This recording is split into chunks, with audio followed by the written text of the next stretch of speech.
আসসালামু আলাইকুম। আমি এখন আনবো খুবই মজার একটা ডেজার্ট, একটু অন্য ধরনের, তৈরি করা খুব সহজ, খাইতে দারুণ মজা, ঘরে থাকা জিনিসপত্র মোটামুটি ভাবে বানায় ফেলতে পারবেন। তো আসেন দেখি শুরু করা যাক। আমি এখানে 2টা ডিম নিছি, তার মধ্যে আমি 1.5 কাপ দুধ দিব, 3/4 কাপ, 2 টেবিল চামচ তেল দিব, নর্মাল রান্নার তেল, কেউ বাটার দিতে পারেন, তেল ইচ্ছা করলে একটু কমও দিতে পারেন, বেশিও দিতে পারেন, ঘিও দিতে পারেন। 2 চা চামচ ভ্যানিলা এসেন্স দিব, আধা কাপের থেকে একটু বেশি উঁচা উঁচা করে আধা কাপ নিচ্ছি চিনি দিব। এখন এইগুলোকে ঘুটে মিশায় নিব চিনিটা গলে যাওয়া পর্যন্ত। ভালো মতো ঘুটে মিশে গেলে আমি এর মধ্যে ময়দা মিশাবো। আমি ময়দাগুলোকে একটু চেলে দিব। তা আমি এখানে 1.5 কাপ ময়দা দিচ্ছি, সাথে 2 চা চামচ বেকিং পাউডার অথবা বেকিং সোডা, যে যেটা পারেন দিয়ে দিতে পারেন, অথবা খাবার সোডা, একই জিনিস। বেকিং সোডা আর খাবার সোডা একই জিনিস, বেকিং পাউডারটা সামান্য একটু আলাদা, যাই হোক অসুবিধা নাই। এগুলো দিয়ে আমি একটু চেলে দিয়ে দিব এর মধ্যে। এই বেকিং সোডাগুলোকে ভেঙে দিব আর এই ময়দার যে জিনিসপত্র সেগুলোকে ফেলে দিব।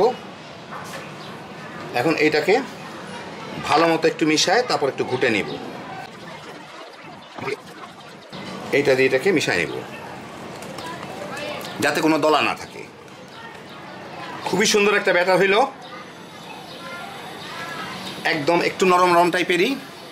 এই মাপটা ফলো করলে এরকমই ব্যাটার পাবেন ইনশাল্লাহ। হয়তো 2-1 টেবিল চামচ দুধ কম বেশি লাগতে পারে, এটা এক একটা ময়দার উপর এক এক রকমের চুষার ক্ষমতা থাকে। যাই হোক, এক কোম্পানির ময়দায় অসুবিধা নাই, একটু এরকম পাতলা পাতলা হলেই ভালো, তাহলে বাবলগুলো চলে আসে। যাই হোক, এখন ঢাকি দিয়ে নিচ্ছি, বাবলগুলোতে চলে যায় কিছুটা। এখন আমি একটা ছাঁচের মধ্যে এটাকে ঢেলে নিব। আমি এখানে একটা 8 ইঞ্চি স্কোয়ার প্যানে, 4 কোণাচে প্যানে একটু বেকিং শিট লাগিয়ে নিছি, ওর মধ্যে এই ব্যাটারগুলো ঢেলে দিব। ঢালার সময় একটু আস্তে আস্তে এইভাবে ঢাললে বাবলগুলো যে থাকে, সেই বাবলগুলো ছোটো ছোটো কিছু বাবল থাকে, এই বাবলগুলো ফেটে যায়, কিন্তু সেই জন্য ভিতরে কম বাবল থাকে। আমি ঢালতেছি, এই বাবলগুলো একটু একটু করে ফাটতেছে। আপনারা দেখে বুঝতে পারছেন কি না জানি না। এই পর্যন্ত আসলেই বাবলগুলো ফেটে ফেটে পড়তে থাকে, সেই জন্য একটু সময় নিয়ে আস্তে আস্তে ঢালবেন।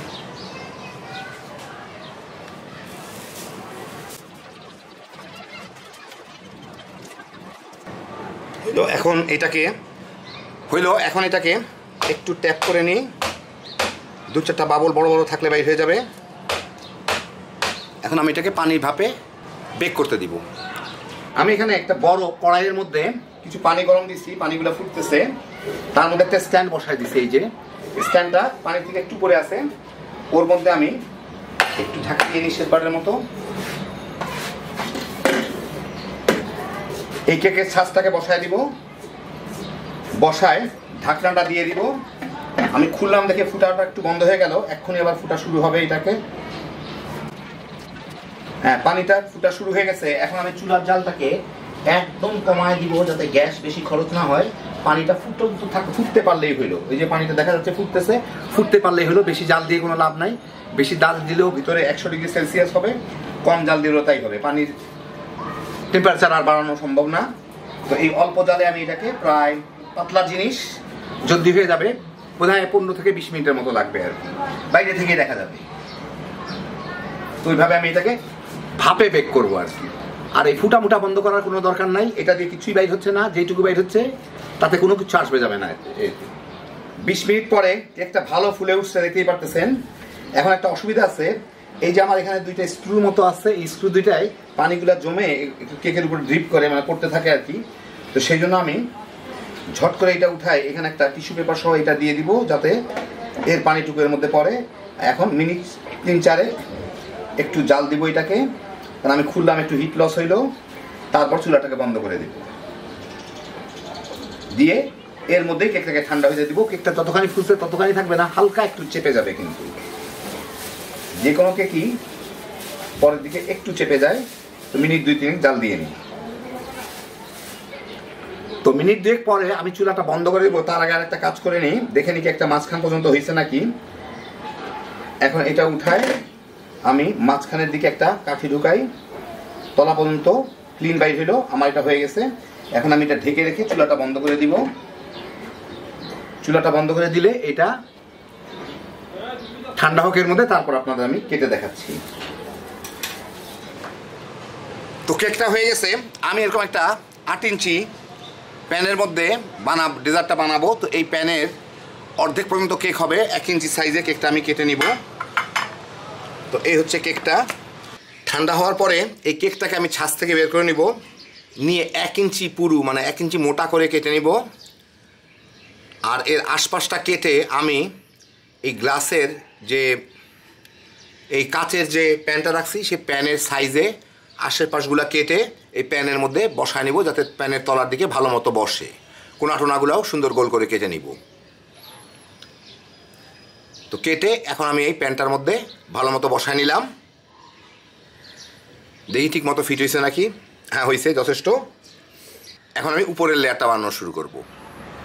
আমি এখানে 2 কাপ দুধ দিচ্ছি, তার সাথে আধা কাপ চিনি দিব, আধা কাপের একটু কম কর্নফ্লাওয়ার দিব, 1 টেবিল চামচ কম, 1 চা চামচের মতো ভ্যানিলা ফ্লেভার দিব, একটু রঙের জন্য হালকা একটু গোলাপি রং দিব। সব জিনিস সাদা হয়ে গেলে দেখতে খারাপ লাগবে, এটা একটু হালকা হালকা গোলাপি থাক। এখন এটাকে আমি জাল দিব।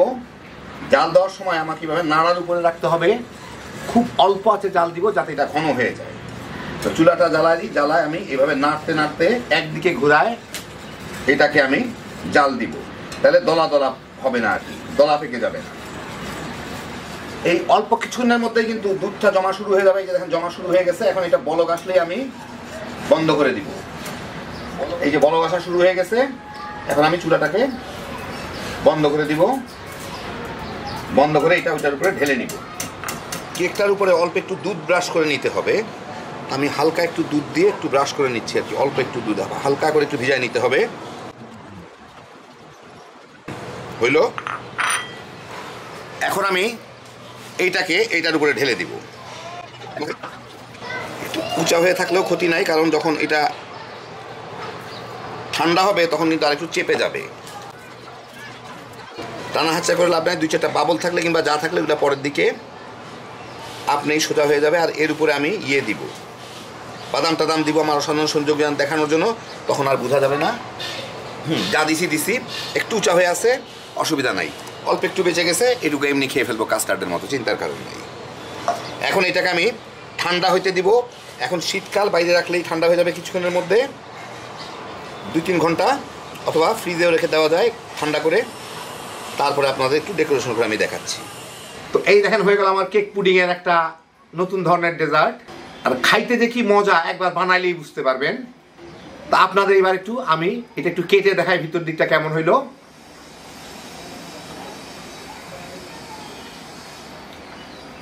চামচ দিয়ে একটু উঠায় নেই। এই দিক দেখা তো বুঝবেন না, একটু ঘুরাই দিচ্ছে এই দিকটা। এই যে দেখেন ভিতর দিকটা এরকম, উপরে দেখতে পাচ্ছেন পুডিংটা মানে কর্নফ্লাওয়ার পুডিংটা, নিচের দিকে কেকটা। যদিও দুইটারই ভ্যানিলা ফ্লেভার, কিন্তু খাইতে একদম অন্যরকম লাগে। দুই রকমের, আর দুইটা মিলে টেস্টটা অসাধারণ। তো যারা এই ধরনের ডেজার্ট পছন্দ করেন কিংবা মিষ্টি জিনিস পছন্দ করেন, একবার বানায় দেখেন। হ্যাপি জোশের একটা আইটেম, বাচ্চা বড় সবাই তামা তামা করে খায় ফেলাইতে পারবেন। আল্লাহ আপনাদের সবাইকে ভালো রাখুন, সুস্থ রাখুন, নিরাপদে রাখুন। ইনশাআল্লাহ বেঁচে থাকলে আবার দেখা হবে। আল্লাহ হাফেজ।